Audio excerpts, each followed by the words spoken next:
बिहार में रोजी रोटी की कोई बेहतर व्यवस्था नहीं है। कल कारखानों की कमी है। यही एक कारण है कि बड़े पैमाने पर बिहार से लोग पलायन करते हैं, दूसरे राज्यों में वो अपनी रोजी रोटी के तलाश में जाते हैं। आज हम इसी पर बातचीत करेंगे। सलाम आदाब, मैं रमीज रेजा, आप देख रहे हैं दी गगन टॉक। कल आपने देखा सोशल मीडिया में, हमने भी उसको लेकर खबर बनाई थी कि लुधियाना की जो घटना रहा वो काफी दर्दनाक रहा। किस तरह से बेरहमी बेदर्दी से छीनते मामले में चाकू से वार किया गया और वहां रह रहे किशनगंज सीमांचल बिहार के लोगों सड़कों पर उतर आए। आज हम बात करना चाहेंगे कि ये कोई पहली घटना नहीं है। मैंने कुछ घटनाओं को एकत्रित किया है कि कब कब क्या कुछ हुआ है। बिहार के लोग चाहे पढ़ाई के लिए हो या अच्छी सेहत के लिए हो या फिर रोजगार के लिए हो, हम पलायन करते हैं। बिहार के दूसरे राज्यों के भरोसे हमें जीवित रहना पड़ता है, क्योंकि बिहार में कल कारखानों की कोई जो है बेहतर व्यवस्था है नहीं। लेकिन बिहारियों के साथ दूसरे राज्यों में अत्याचार किए जाते हैं, उन्हें मारा जाता है, उन्हें पीटा जाता है। उनके साथ जब कोई वारदात पेश आती है तो उनको कोई सुनने वाला नहीं होता है। आखिर ये सारी चीजें कब तक चलेगा? आखिर अब हम जो कहते हैं कि देश हमारा है, तो हम देश के हर कोने में बेखौफ होकर क्यों नहीं रह पाते हैं? क्यों बिहारियों को दूसरे राज्यों में टारगेट किया जाता है? क्यों उन्हें लूटा जाता है? क्यों उन्हें मारा जाता है? क्यों उन्हें परेशान किया जाता है? इस पर बात क्यों नहीं होती? सरकार इस पर कोई विधेयक पास क्यों नहीं करता? इस पर कठोर जो है प्रयास है वो क्यों नहीं किए जाते हैं? हम आपको तथ्यों के आधार पर बताना चाहेंगे कि 2 सितंबर 2019 को यूपी बिहार के इंजीनियरिंग के दर्जनों से ज्यादा छात्र को पीटा गया, छात्रावास में बंधक बनाया गया। ये लुधियाना की ही घटना है। 2 सितंबर 2019 की घटना है। यूपी बिहार के इंजीनियरिंग के दर्जनों छात्रों को छात्रावास में थोड़ी सी जो है कहासुनी में उन्हें बंधक बनाया गया। आपने भी एक घटना को उस समय के अखबार और सोशल मीडिया में आपने देखा और सुना होगा।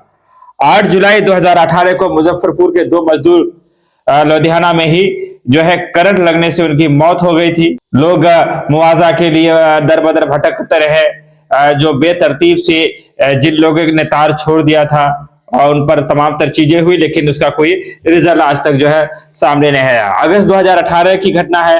मकान मालिक ने वहां पढ़ने वाले स्टूडेंट्स को पुलिस बुला करके पिटवाया था और बड़ी ही जो है एक दर्दनाक घटना रही।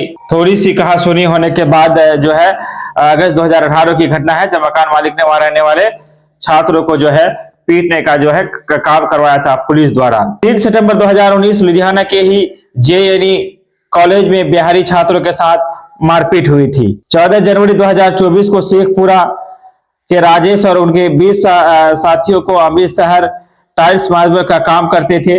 अमृतसर में जो है राजेश जो है शेखपुरा के, उनके 10-15 साथी जो है वो मार्बल टाइल्स का काम करते थे। उनके साथ भी जो है बदसलूकी की गई, उन लोगों को मारा गया, पीटा गया, तमाम तर चीजें हुई। 12 जुलाई 2017 की एक घटना रही, जहां फैक्ट्री में दीवार गिरने से बिहारी मजदूर की जो है मृत्यु हो गई थी। जब परिजनों ने मुआवजा की मांग किया तो फिर उनके साथ गाली गलौज की गई, अभद्र तरह से पेश आया गया, अभद्र भाषा का इस्तेमाल किया गया। लोग उस समय भी सड़कों पर उतरे थे, एफआईआर तमाम तरह चीजें हुई। 4 सितंबर 2019 को इंजीनियरिंग कॉलेज के दर्जनों छात्रों को पिटा करके मारा गया था लुधियाना का ही सरजमीन में। बात सिर्फ लुधियाना की नहीं है, चाहे अमृतसर की बात करें, बेंगलोर की बात करें, दिल्ली की बात करें, हैदराबाद की बात करें, तमाम तर जगहों पर हमारे बिहार के लोग जाते हैं और वो रहते हैं, रोजी रोटी की तलाश करते हैं। क्योंकि बिहार में रोजी रोटी की कोई बेहतर व्यवस्था नहीं है, कल कारखानों की कमी है, लेकिन बिहारियों को वहां यातनाएं झेलना पड़ता है। बिहारी प्रताड़ित होते हैं, कईयों को मौत के घाट उतार दिया गया है।